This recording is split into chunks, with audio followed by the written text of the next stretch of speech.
All right, ladies and gentlemen, this is them on the moon. Okay, we're going. We got a crazy one this week, dog. This is wild. So, okay, I'm just gonna tell you the story. So, when I was in Bali, I matched a chick on Tinder from Hanoi. I'm swiping in Hanoi, and we were talking, and we were talking about music, right? And she was like, "Oh, I like to sing, da da da," and she sent me a video of her singing. It's like 3 minute selfie style video of her singing Chinese music, and I was like, "Nice." And she's not like a singer, but she had a nice voice, and I was like, "Oh, I could totally record her." So I was like, "Hey, do you want to come to my music day? I do music days all Monday, and we can just write music and vibe and record and kick it." And she's like, "Yeah, I bet." So she lives a good close to an hour and a half away from where I am, because like I'm on the outskirts of Hanoi and she's like on the outskirts of Hanoi, way on the other side. But she was like, okay, so she was going to the beach with her family and everything, and then she was going to go home with her grandparents.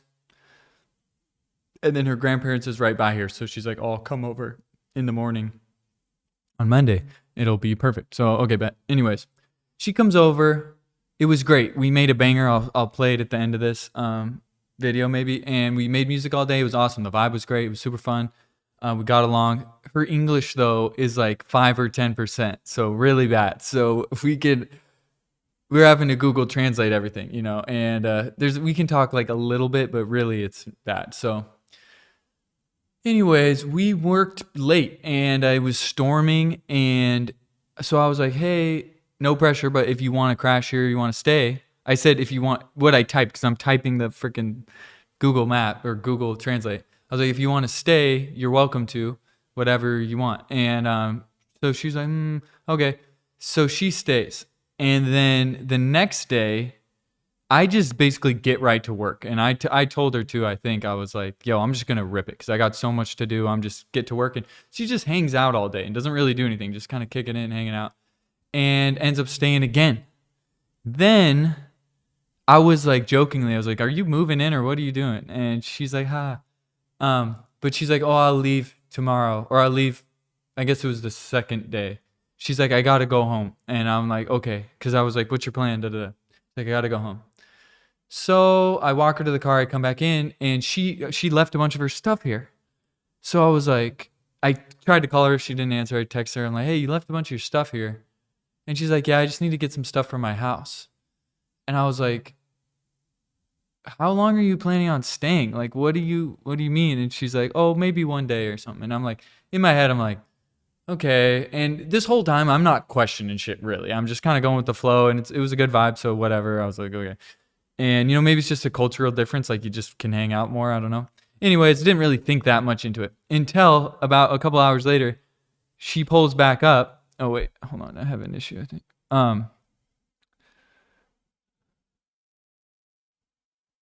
I think we're okay. Having a little issue here. I wonder if the Wi-Fi is not that good on the stream. I think it's okay. Anyways, about an hour later, she freaking pulls back up with her suitcase and a big bag of food, like her pantry, like basically like a bunch of noodles and snacks and milk and everything, like this big bag of food. And I went, oh my gosh. I think when I said, do you want to stay with me? She thought like just pull up and move in basically while I'm here. And well, that's not what I meant. But so I was like, oh my God, in my head, I was like, this is crazy. But weirdly, I just think, I feel like maybe if I was home, it would be something different. But I'm out traveling like this. I was like, whatever, dude. I was just like, I'm just going to go with it. I don't care, whatever. And if there's a problem, I'll tell her, and I can obviously kick her out if I want at any point. But,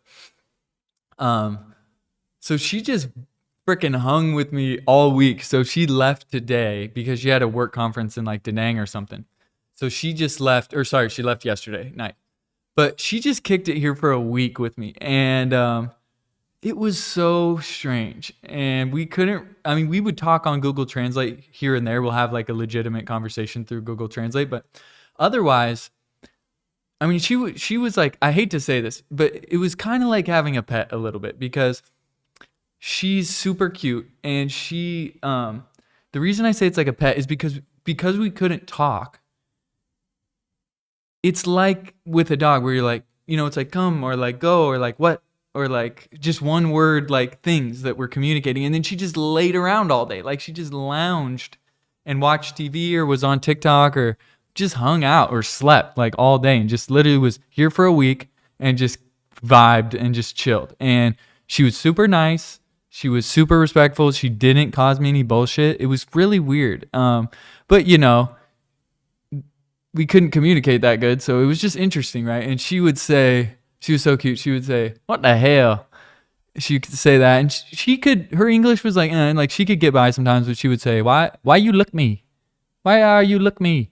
And stuff like that. And it was just funny. It just got a kick out of her, and we had a good time. It was awesome. And just weird. I just feel like it was kind of a blur, and I was just like, okay. And she just hung out here for a week, and I don't know what to think about it. Pretty interesting thing. So, okay, so the thing is too, she's young. She's 19, but she's a mom too. And the thing with her kid is weird because her parents raised her kid so she can work on her career. She's doing like cosmetics or something. But the situation with the kid's weird because I was asking her about it, but I feel like it's not my place to necessarily share that business on here, but it's just interesting. Vietnamese culture, I think it's Vietnamese culture, is interesting. And it was hard for me to understand. And also it's like language barrier, because the thing about the Google Translate is like, you don't know what they're getting, right? You just say what you say or type, and then they get whatever, and you don't know. So you can kind of guess by what they say back, but sometimes I feel like the communication was off, and sometimes I could tell it was off. Like she would respond in a way I was like, that wasn't the right message at first. So it was weird, but interesting, but good. And just a trip. I was surprised at myself just letting it go, because I think normally I'd have been like, whoa, big miscommunication. What is going on? I just meant for you, if you needed to stay that night, you could stay. I didn't mean like freaking move in. But I'm curious if she's going to come back or what's going to happen. I don't really know. The one thing is, it did kind of knock me off my routine a little bit, right? It made it harder for me to like have my schedule and my routine. So I didn't like that. I think if she comes back again, I'm going to have to figure that out. How to manage that. But really freaking weird, dude. I don't know. I got to process it more. Like I said, she dipped last night, so I don't really know what the hell that was. It was weird. So interesting. But a bunch of other news too, so I'll get to the other news. And a good segue is the Vietnamese culture thing, because it's so interesting. So this villa, they're right now building another one upstairs, which you're probably going to hear the construction, like a 3-bedroom upstairs. And then the front of the building is going to be a cafe. So this is a huge concrete building, and it'll have 2 villas. This will be a 2-bedroom when the other side's finished, and a 3-bedroom upstairs. And then there's a fence, but there's just a gate in the fence. And then there's the host's house. And it's a big ass house and a big ass villa, kind of similar, this giant concrete kind of box. And he lives with his whole family. So he's there with his girlfriend. He's there with his mom, his dad, his brother, I think his brother's girl, and some kids maybe. And it's like a packed house, and they all just live together. And then his business is doing Airbnb and property management and stuff. And then his brother just opened a coffee shop over there, like out of the house. And they have like music nights on the weekend, right? So they had one right when I got here. And they have a band coming. They hire a band. They have speakers, full like PA setup. And then they have the cafe, and people just vibe, and it's really weird. So he invited me to go last week. I didn't go, and I felt bad because I said I would go. So this week he invited me again. So I went, and I went with Macy, who's the girl that was staying with me. So we go over, and it was just interesting, right? Because it's like this band, it was a guitar player, a drummer, and then a couple singers that would take turns. And everyone's just kind of sitting there drinking their coffees and vibing, and the band's playing. And they were trying to get me to sing. And they were like, well, here's the thing is like, the band was like so good and bad. And it's this weird thing. Like, I'm trying to figure out the way Vietnamese culture is, because there's one level where they just don't give a shit. Like but then there's another level where they really give a shit. And it's like the way it's segmented is interesting because like it's almost like you're expected to give an effort and like try, but like it's disrespectful to question someone's like the quality or like the outcome, right? So you just, if someone's giving it a rip, you let them rip and then they're off the hook, but you don't judge them really or something, right? Because the band, it's like they were talented, but they also seem like they just give a shit at all. And everyone kind of, it's like no one will acknowledge if something's good or bad, right? It just is what it is, weirdly, or something. I don't know. I got to think about it more, but it's just interesting. But anyways, they were trying to get me to sing, and I was like, what do you mean? And they're like, any song you want. And I was like, they can just play any song? And he's like, yeah, just let me know. And I was like, not tonight. I don't want it tonight. But he was like saying I could sing one of my songs or play if I want to. So I think I might do my freaking first Danny Suede performance with just my ukulele over there and sing some of my songs one of the weekends because they do it every weekend, right? So I was like, holy shit. But I was so scared the idea of going and singing or doing it. I was just like petrified fear. And I was like, I can't do it tonight. I'm not prepared. But I think I'm going to practice on my ukulele and then do it maybe next week or the week after. We'll see. I'll let you know. But so that was interesting and cool, though. But I love my host. He's such a good dude. Okay, here's the other thing. There turns out to be a gym right there. Like, literally, you walk out the gate, freaking gym. But it's, like, so interesting. It's an outdoor gym. It's not open all day. And it's not like locked. So you could technically just go in anytime, but no one steals anything. But anyways, my host took me over there and got me signed up. And then I went the other morning and it was packed. And it's like free for all, right? It's like the weights are written on the dumbbells, like the actual weights. And like all the dudes in there, no shirt, no shoes, like just freestyling it. There's just towels and shirts hanging on like every piece of equipment. So I'm like, what equipment is being used or not? And it's just this crazy free-for-all. Everyone's looking at me. These Vietnamese women are saying shit to me. I don't know what they're saying. I was getting looks and I was uncomfortable. And it was weird. So I haven't gone back since, but I think I will try one of the times when it's open in the afternoon because I went in the morning and it was popping. Just too popping. I was like, I can't do my shit like this. But I did get a kettlebell. That's the thing is I had Macy order me a bunch of stuff from Shopee that I needed, like soap, because I was using the freaking chemical soap here that's like antibacterial, like on my skin, and I was like, this is bad. It just has all these chemicals. So I finally got a bunch of like natural soap, like organic, natural, like low and not a lot of ingredients, simple soap. So she helped me order that and a kettlebell, and I got a 20 kg kettlebell. And the thing is, it's so big. It didn't look that big in the pictures, but it's like a giant full of concrete, and it's so heavy. It's like I didn't realize because I was doing a 16 in Bali, and this one is a freaking 20, and so that's like 45 pounds. And so I'm like, oh my god, I've done 2 workouts with it, and it's insanely heavy, which I partially like because you really gotta freaking like rip it. And so I know if I keep up the workouts with that, I'm going to get jacked. But I also think I can get injured more easily because it's so heavy. But it's also giant, right? So it's like a big kettlebell. So a lot of the movements I can't do because of the grip and like how big it is. Like I usually do these ones where I go around my head, but the horns are like so big I can't grab it like a normal kettlebell. So that kind of sucks. But either way, it'll be interesting. And then I think I'm going to go do some workouts over at the gym too. But man, that thing is freaking heavy. It's crazy. I really think I'm going to be freaking jacked. Also on that, or at least really strong. But on that front, it's funny. I had a dream. I forget who it was. Someone told me I was looking jacked or like, dude, you're looking ripped. Holy shit. Or something like that. And I just noticed how it had like positive impact on my self-esteem in real life, like till now. Like I think of it, it just gave me a boost and I didn't realize, but like ambiently, there's this thing like, oh yeah, that person thinks I was jacked. And it just kind of chills back there. And I was like, nice. But I was like, that was a dream. And then I was like, weird. But it's just funny how that can happen. Dun, dun, dun, dun, dun, what else do I got? One thing that was interesting to me that I forgot to mention last week was I was on the flight, Vietjet Airlines, and my freaking guitar case got ruined, right? It's like warped and open now. It's can't close all the way, so I'm trying to get money or something from that, but I kind of doubt I'm gonna. It's freaking annoying. But anyways, Vietjet Airlines, fuck you. But I'm on the plane and I hear a song.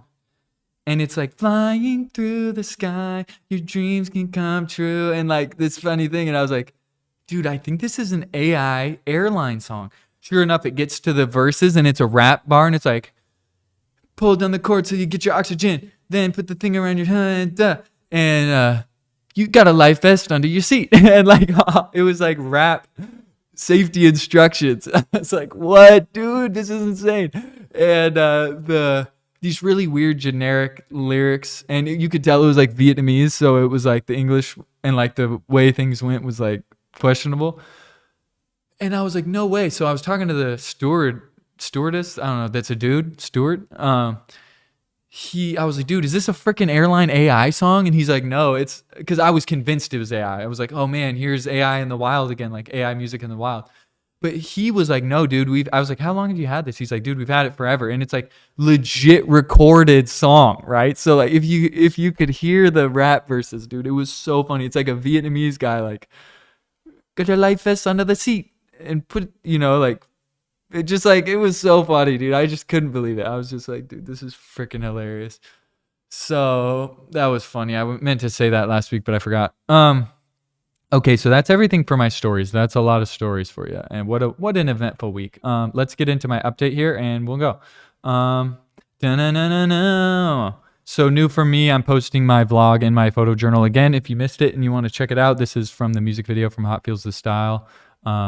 These are bangers. So I'm gonna start working on my Bangkok one with the earthquake next. Okay, what I'm wondering about. Let's go. This is interesting. I say that every week. How does blood and nutrients, etc., get from a woman to her fetus? Comprehensive view. Because, okay, so low key, I was like, damn. I was thinking about this and I was like, how does the, because I know umbilical cord, right? But then I'm like, how does the umbilical cord attach? And then when the baby's born and they just chop that shit, it's like, how does it detach? And like, if so much blood and stuff is flowing through the umbilical cord, how does that not cause a problem, right? And like, what's going on? And like, what's with the placenta? Like, is it umbilical cord, placenta, woman? And then how does the placenta attach to the woman? So to the point where enough blood and nutrients and waste can go back and forth, right? From the baby to the woman. And then that just detach all of a sudden after birth and like not cause a big issue, right? I'm like, I'm not understanding that. Which is so funny how many like basic aspects of biology I don't understand, and I think a lot of people don't understand. But anyway, so I was looking into it. So apparently the placenta forms, right, with the baby in there, and then the placenta is like against the uterine wall, and everything goes through that. And there's different types of barriers that different nutrients come through and go through in different ways. It's this really amazing process. And then the placenta funnels into the umbilical cord that goes into the baby. And then, yeah, the placenta can just separate from the womb after birth, and it just is okay, I guess. And sometimes it separates before birth, which causes a big issue, as you would imagine. And then the thing is with the umbilical cord, it goes in the baby, and then it passes by the liver, I believe, and goes to the heart.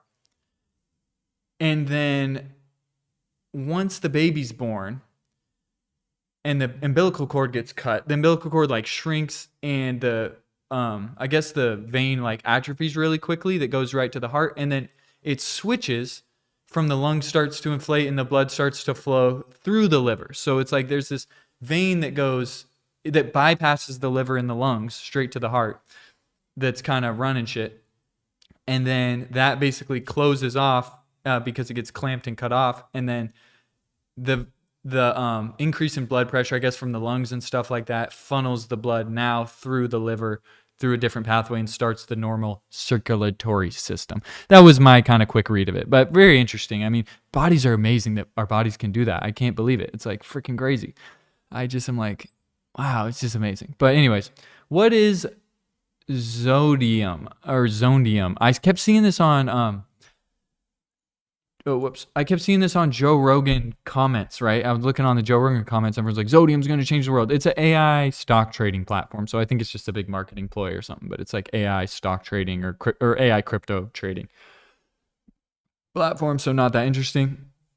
What is an exegesis paper? This is basically a breakdown of a specific Bible verse or area in a Bible or historical text that looks at interpreting it correctly, I guess, based on the context, based on the language of the time, and other things. So it's basically a way to kind of take a piece of the Bible or religious or ancient text and really get to the bottom of it. So that's what that is, and that'll lead me into my next thing. But also, how many men on earth have multiple wives? That's about 2% of the population, it turns out, are in polyamorous relationships or marriages. So it's not a ton. I think it's 160 million men, though, or 160 million people. Yeah, 160 million people live in polyamorous households, which is pretty wild. It's kind of a lot. So you're saying there's a chance. Just kidding. What are the top countries in terms of divorce and adultery rate? I was talking to Macy, and she was saying how in Vietnam dudes are cheaters. That's what she was saying. But North Macedonia is the top. Divorces per 1,000 people is 10, basically. Maldives, Ripper. Man, North Macedonia is just freaking double higher than anywhere else. Liechtenstein, Belarus, Georgia, Latvia. So it's these Eastern European countries that are just divorcing like a motherfucker. And then adultery, Thailand, 50%, dude. 56% of people have cheated. Are you kidding me? That's insane. Denmark. That makes me feel like a visceral gut reaction at 50%. That is fucking crazy. Anyways, Denmark, 46, Germany, Italy, France. So Europe, they're not loyal. So bad. And Thailand, apparently. So that's interesting. Okay, let's go. Dude, what I'm watching. The plot thickens. Is Jesus God? Okay, this is a debate between Alex O'Connor and David Wood. Did Jesus claim to be God, right? That's the question. And holy crap, dog. The plot thickens is all I'll say. It's such a good debate. And I'll be honest, I don't have a dog in the fight. I just want to know it's true. And they both have such good arguments. They both have arguments I've never heard before. They bypass a lot of the general kind of top level common arguments that you hear. The thing is, I listened to David Wood's kind of whole thing. It's a formal debate, and he says he has some good points, and I go, damn, that's pretty good.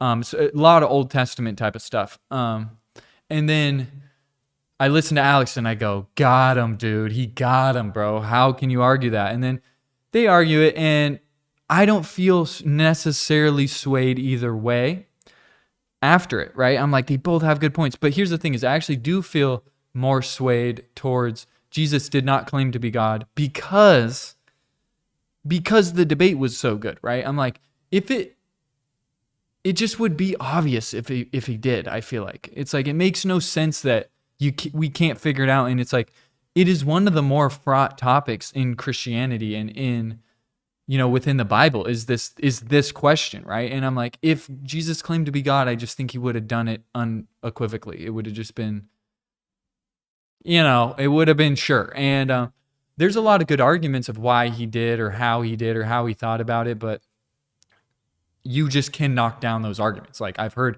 all these good arguments where I'm like, damn, that's good. That all makes sense if that was your reason why you think Jesus did claim to be God. But I've heard all those reasons be knocked down in an also reasonable way. Well, this is that.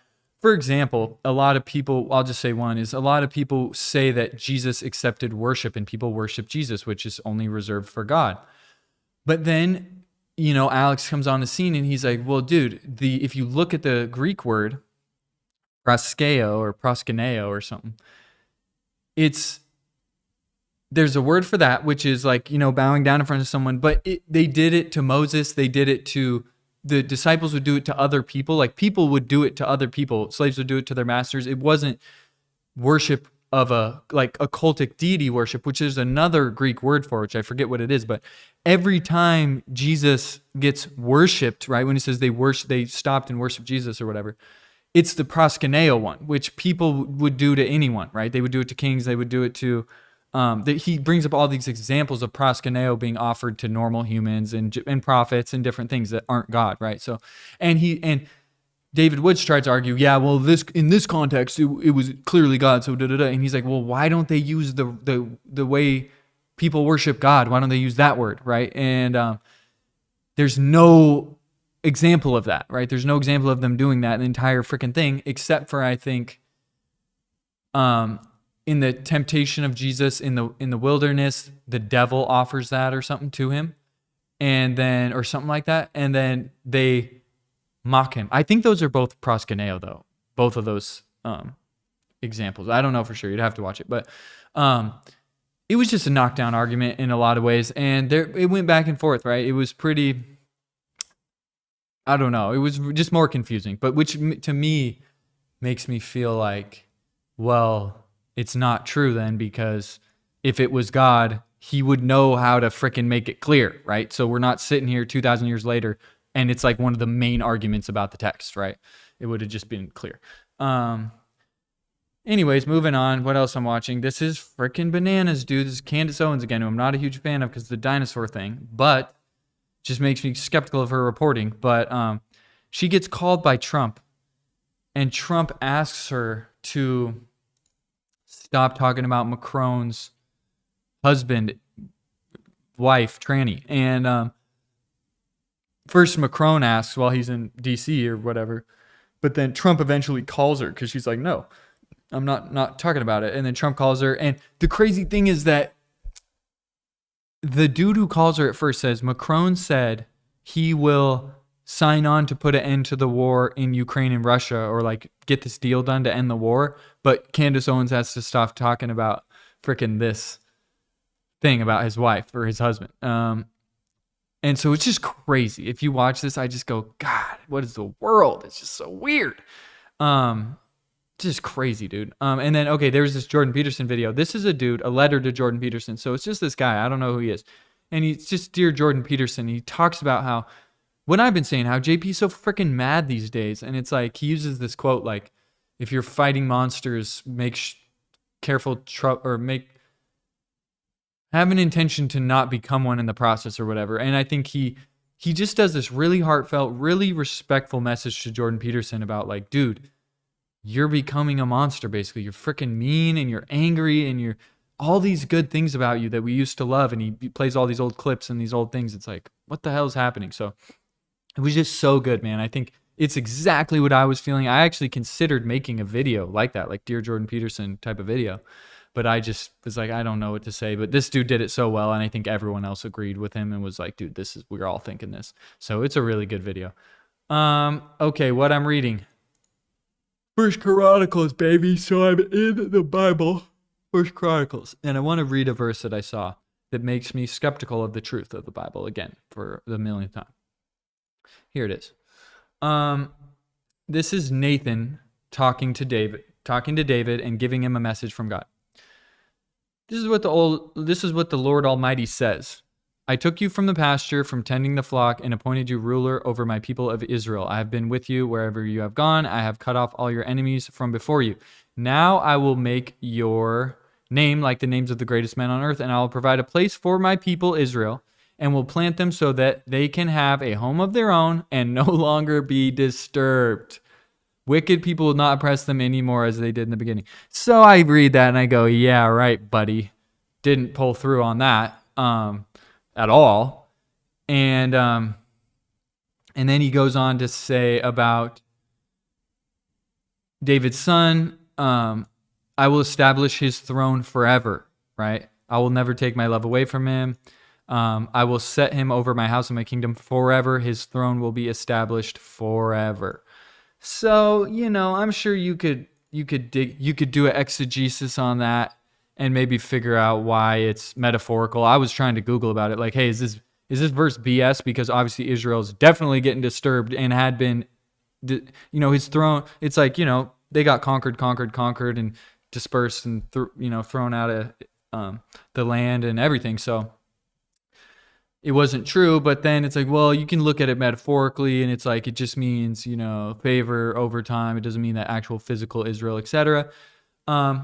Classic metaphorical truth, not literal truth, right? But then again, I'll just go back to the argument I always say, which is that when you open the door to these literal sounding promises and these literal sounding passages, and you say, oh, it's just metaphorical, you open the door to everything being metaphorical and nothing being literally true of all these stories. So, which is where I'm leaning. That's just, every single thing points to that being the situation here with the Bible. So that's what it is. We'll keep reading though.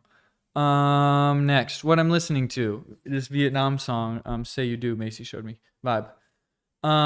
Upcoming, my new song Sheets, it comes out I think tomorrow. So keep your eyes out. It's a banger. And then a month later, I've got the live Bangkok version, which I just got sent the master right before this. I didn't even listen to it. So I'm going to have this. This is a freaking gas song. And I have an art breakdown of the art that I do, how I made this cool art. And then I've got the live Bangkok version. So I'm super excited for that. I've never done anything like that. So that's really fun and will be cool. That's next week or tomorrow, basically, but I'll be posting it next week. This is what I think about Macy. And that whole weird thing. Can't believe it. Okay, photo dump. Here we go. Da-na-na. Here's my workout station. Oh yeah, I freaking rented a piano. I forgot to say. I rented this piano because I want to have one so bad. And it really has been coming in handy writing, and I love it. And I've been playing it. And man, the first time I sat down and played it, I got goosebumps because I was like, I miss it so much. It's just awesome to be able to play a piano. So I'm loving that. That's me playing, vibing. Okay, the piano, the entire piano, the seat, the piano, everything pulled up on a motorbike. It's crazy how they ship stuff on motorbikes over here. Can't believe it. I think this keyboard cost me $250 to rent for 7 weeks, but it's because of a deposit. And if it's safe when they come pick it up, I get most of it back, and it ends up being $70. So it ends up being about $10 a week to rent this piano. So that's good. These are some cake balls that Macy brought me on the first day we did music. They were freaking gas. Here she is. Look at how cute. Such a freaking cutie, dude. But anyways, very sweet, very nice. And yeah, that's her. Doesn't like to get pictures taken of her. This is me. I've got the vibe light in full effect in the room. Freaking vibes. I like it on red, actually. It's pretty cool. Man, this room is just so freaking big. It's crazy. This house is big. I'm loving the space. Meat sticks. I found some pork meat sticks. Not that good compared to Bangkok. Not that good, honestly. But I think I did find my daily meal.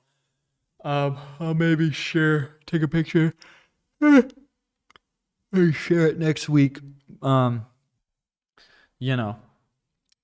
But yeah, if you're interested in the Bible stuff or the Jesus stuff, that Alex O'Connor debate is a ripper, dude. It's so good. Just good on every front. And he does get toasted by a dude at the end at the Q&A where it's like Jesus, it's basically saying Jesus is God in the Old Testament, or a way of saying it, I guess. I couldn't really get it, honestly. It was hard for me to wrap my brain around the argument, but it wasn't an argument that Jesus said he was God, but it was an argument that Christ in the Old Testament is identified as God, or like connected in some way. And Moses was considering Christ when he did something, or I forget. I couldn't understand it, honestly. That's why I got to finish the Old Testament and finish reading all this, because there's just a bunch of context I don't understand. Really interesting though. And I wonder if Homegirl's going to come back next week, because I don't know what's going to happen. Really weird. I don't know what to think, but anyways, we get along good. I think that's everything. I'm going to get to work and rip it. I'm very stressed. Oh my God, dude. I'm so stressed. I got so much crap to do. It's crazy. So many crazy bills. So many things I got to do. I'm really trying to hold it together. It's crazy. I get this rash like under my arms when I'm really stressed, right? And it like comes when I'm really stressed and goes away when I'm not stressed, and it's ripping because I'm just fucking stressed. But I'm managing it okay. I'm doing good. I love this place. This is a really nice place, and everything's good overall. So I just got a lot on my plate, and I got to rip it and send it. So that's why I'm going to get off of here. We'll see you next week with my new song and everything. Peace out.